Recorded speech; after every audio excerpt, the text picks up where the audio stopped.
नमस्कार, आप देख रहे हैं इंडिया टीवी। मैं हूं सौरभ शर्मा और आज देश का बजट पेश हुआ है और इस बजट को केंद्र सरकार रिफॉर्म एक्सप्रेस वाला बजट बता रही है। यह बजट कैसे देश के नौजवानों, किसानों, महिलाओं, छोटे उद्योगों, बड़े उद्योगों, टूरिज्म, मैन्युफैक्चरिंग से लेकर रक्षा क्षेत्र को भी 2047 के विकसित भारत से जोड़ता है, इस पर हम बात करेंगे। और इस वक्त हमारे साथ एक बड़े सीनियर और खास मेहमान है, पूर्व केंद्रीय मंत्री रविशंकर प्रसाद जी हमारे साथ जुड़े हैं। बीजेपी के सीनियर लीडर रविशंकर जी, बहुत स्वागत है आपका इंडिया टीवी पर। धन्यवाद सर, आज के इस बजट को कई एक्सपर्ट्स जो हैं वो एनालाइज कर रहे हैं, लेकिन जो प्रधानमंत्री ने जिस तरीके से इस बजट को आज देश के सामने रखा, फ्यूचरिस्टिक बजट बता करके, तो किस लिहाज से ये बजट फ्यूचरिस्टिक है?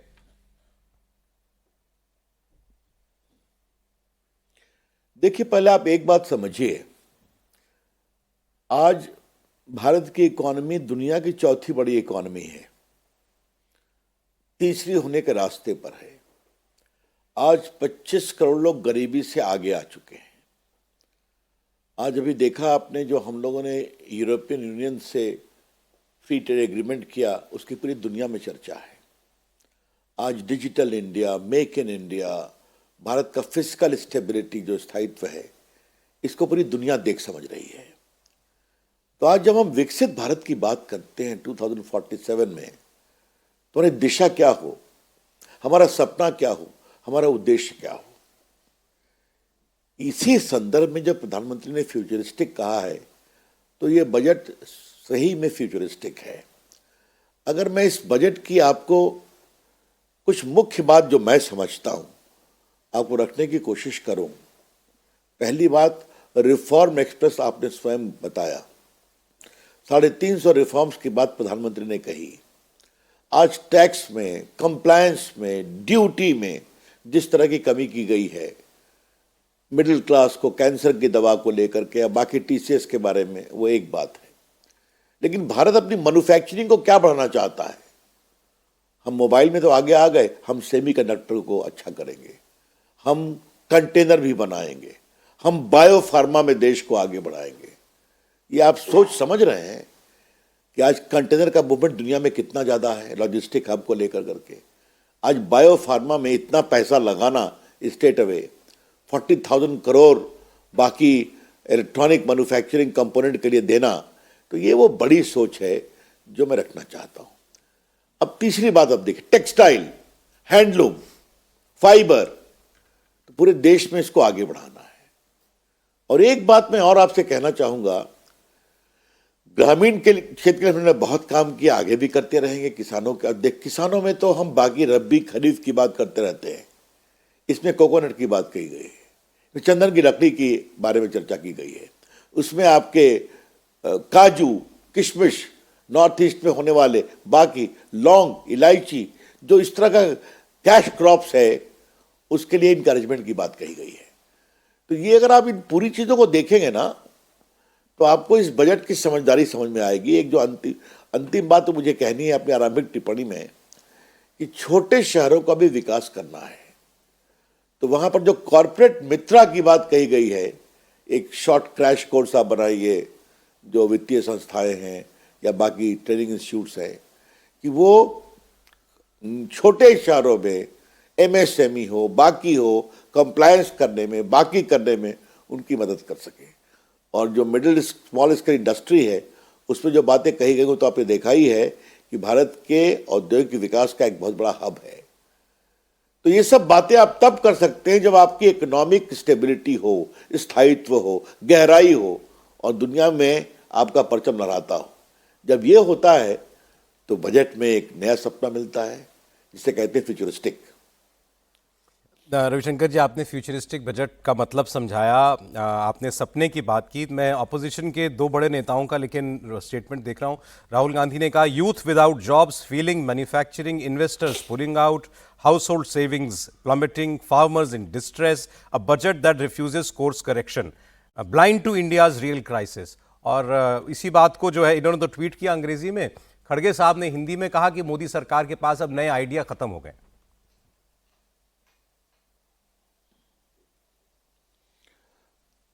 देखिए, पहले राहुल गांधी के जवाब देने की आवश्यकता है क्या? खड़गे साहब को छोड़ दीजिए, राहुल गांधी ने 2014 से आज तक एक शब्द प्रशंसा के बोले हैं क्या मोदी जी के बारे में, सरकार के बारे में, उसकी नीतियों के बारे में? तो आज अच्छा बोलेंगे ये आपने कैसे सोच लिया? तो हमें मोदी सरकार के वित्तीय आचरण और परफॉर्मेंस के बारे में राहुल गांधी के सर्टिफिकेट की जरूरत नहीं है। देखना है तो आईएमएफ को देखिए, देखना है तो वर्ल्ड बैंक को देखिए, देखना है तो क्रेडिट रेटिंग्स को देखिए जो भारत क्रेडिट रेटिंग से आगे बढ़ा रही है, देखना है तो अभी जो आई थी यूरोपियन कमीशन के चेयरमैन, उनकी टिप्पणी को देखिए, it is the mother of all deal. वो तो भाजपा की नहीं है ना, बात को समझ रहे हैं आप ना? तो इसलिए एक बात, लेकिन मैं जॉब्स पर कुछ बोलना चाहता हूं जी। अच्छा क्या राहुल गांधी बोल रहे हैं। पहले बताइए, जो एम्प्लॉय प्रोविडेंट फंड होता है इसका डाटा डिजिटल तो होता है, उनकी वेबसाइट है ना, उन्हीं का कटता है प्रोविडेंट फंड जो किसी ऑर्गेनाइज्ड वर्किंग सिस्टम में है, प्राइवेट या पब्लिक में। जब से मोदी जी की सरकार है लगभग 17 करोड़ लोग रजिस्टर हुए हैं। ये क्या है? आज सड़कें बन रही हैं कि नहीं? आज हाईवे बन रही हैं कि नहीं? आज मोबाइल फोन में भारत दुनिया का सेकंड मैन्युफैक्चरर हो गया है कि नहीं? आज ऑटोमोबाइल में भारत दुनिया का सेकंड मैन्युफैक्चरर हो गया है कि नहीं? तो अगर इस तरह का जो विस्तारित कार्यक्रम textile to telephony to telecom to mobile phone to semiconductor, तो इस समय लोग काम कर रहे हैं कि नहीं कर रहे हैं? अलगे मोबाइल फोन में लगभग 12 लाख लोग काम कर रहे हैं। ई कॉमन सर्विस सेंटर पूरे भारत में फैले हैं डिजिटल इंडिया में, तो इसमें लोग काम कर रहे हैं कि नहीं कर रहे हैं? तो हर गांव में बिजली पहुंच गई है। तो ये जो पूरे नौकरी के नए नए अवसर आ रहे हैं, और हम हर मोदी जी 3-4 महीने में सरकारी नौकरी का भी सर्टिफिकेट देते हैं। अभी तक कुल मिलाकर कितने करोड़ों को मिल चुका है। तो जॉब आपके सामने है। अब मैं कड़े शब्दों का प्रयोग नहीं करता, राहुल गांधी जी अपने पार्टी के नेता हैं, उनका जॉब परफॉर्मेंस क्या है उस पर सौरभ बाबू कभी चर्चा कर लीजिएगा। लेकिन जॉब क्या है, हाँ, नए नए जॉब के और अवसर बन रहे हैं। इसलिए मैंने कॉर्पोरेट मित्र की बात की, इसलिए हमने बाकी विस्तार से आपके सामने रखा कि पूरा जो ट्रेनिंग स्किल, और देखिए एक बहुत बड़ी बात इस बजट पे है तो समझना चाहिए कि अगर भारत सर्विस सेंटर का एक बड़ा केंद्र बन रहा है, तो सर्विस सेंटर के माध्यम से भारत के नौजवान और ग्लोबल सर्विस सेंटर को बढ़ाने में और क्या क्या काम कर सकें, उसके लिए नए स्किल सेंटर, डेवलपमेंट सेंटर की भी बात की गई है। तो इस तरह से एक सोच तो सामने है। अब राहुल गांधी कितना पढ़ेंगे और कितना समझेंगे, इस पर चर्चा हो सकती है। अच्छा, तो अखिलेश जी की बात का जवाब दे दीजिए। अखिलेश यादव जी ने कहा कि ये तो देश के चुनिंदा 5% लोगों के लिए बजट है, बाकी 95% को के लिए ना इसमें कुछ है, ना उनको ये समझ में आता।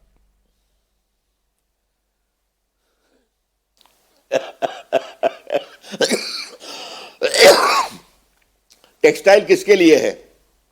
खादी किसके लिए है? हैंडलूम किसके लिए है? ये जो स्किल्ड बहनों की बात है किसके लिए है? ये कैंसर की दवा अगर मैं छूट दी गई तो किसके लिए है?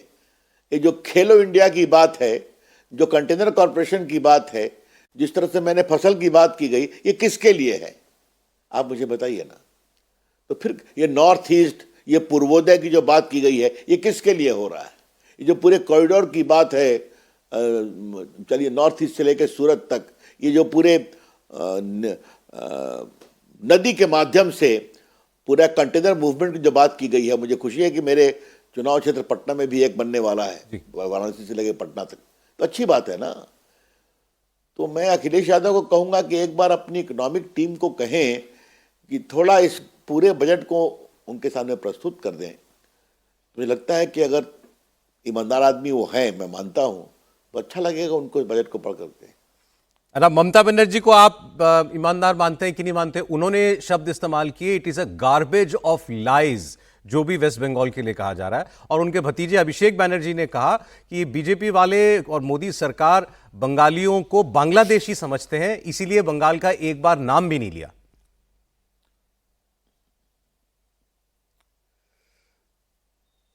मतलब क्या है, ये देश का बजट है कि प्रदेश का बजट है?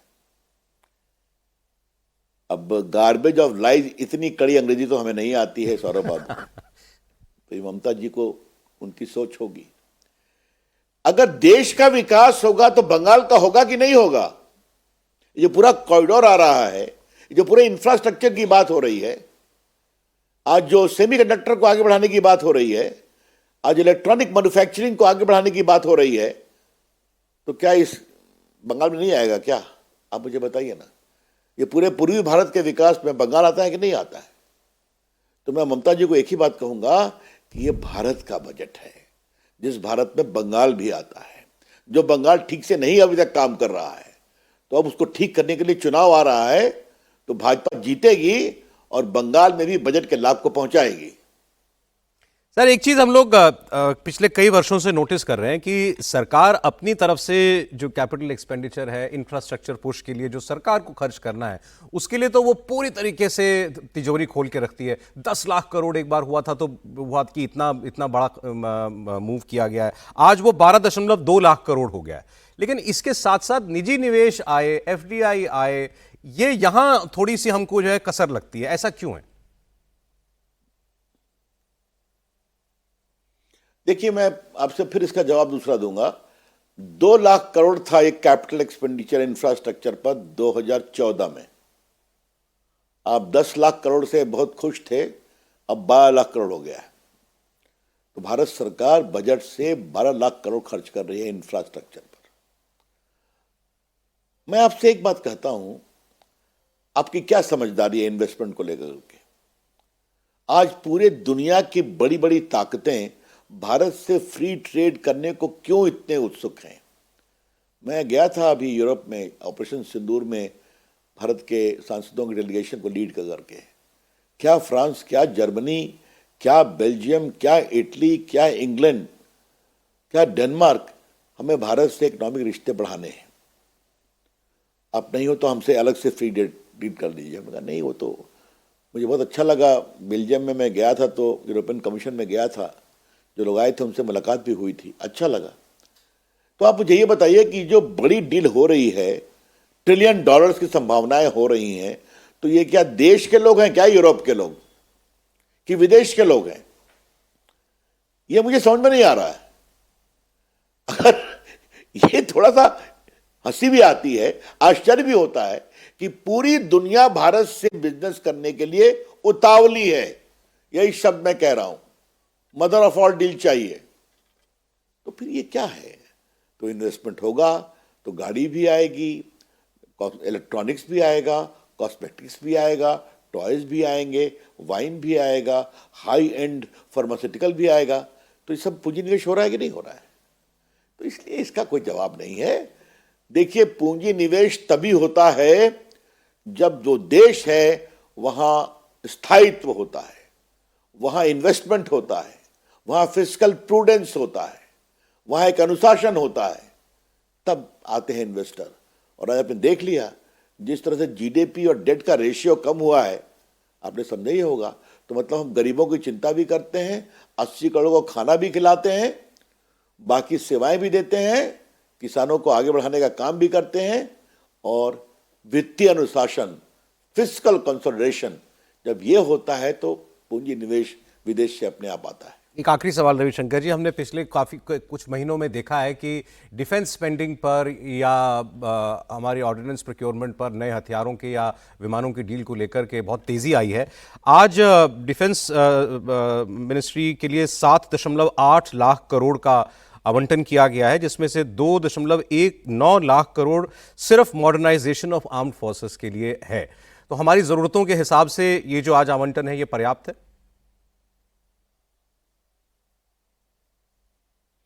देखिए, डिफेंस पर सबसे अधिक एक्सपेंडिचर होना चाहिए, तो और बढ़ा है। लेकिन मॉडर्नाइजेशन की बात जो आप कह रहे हैं, इसका मतलब क्या है? भारत की सेना दुनिया की तीसरी बड़ी सेना है, ये सच्चाई है। लेकिन ये भी सच्चाई है कि जहां भारत में पहले बुलेट प्रूफ जैकेट भी नहीं मिलते थे, आज भारत के बने हुए वेपन्स दुनिया में जा रहे हैं, ये भी आप देख रहे हैं। तो ऐसी परिस्थिति में आज जब मॉडर्नाइजेशन पर जोर दिया गया है, तो ये भी एक फ्यूचरिस्टिक कॉन्सेप्ट है, जहां से उन्होंने बात शुरू की थी। समझ रहे हैं आप कि हमें भारत की सेना को मजबूत भी बनाना है, जिनके कर्तव्य पथ के मार्च को लेकर दुनिया भी आश्चर्यचकित हो गई और हमें और मॉडर्नाइज भी बनाना है। तो ये जो सोच है ना, इस सोच का आज मैं सैल्यूट करता हूं कि मोदी जी की अगुवाई में भारत की सुरक्षा, भारत की रक्षा और भारत की रक्षा के लिए आधुनिकता सबको साथ लेके चलना है। रविशंकर जी, बहुत धन्यवाद आपका, हमारे लिए आपने समय निकाला और बजट को सरल शब्दों में दर्शकों तक पहुंचाया, इसकी खास बातों को। बहुत बहुत धन्यवाद। नमस्ते, धन्यवाद। नमस्कार।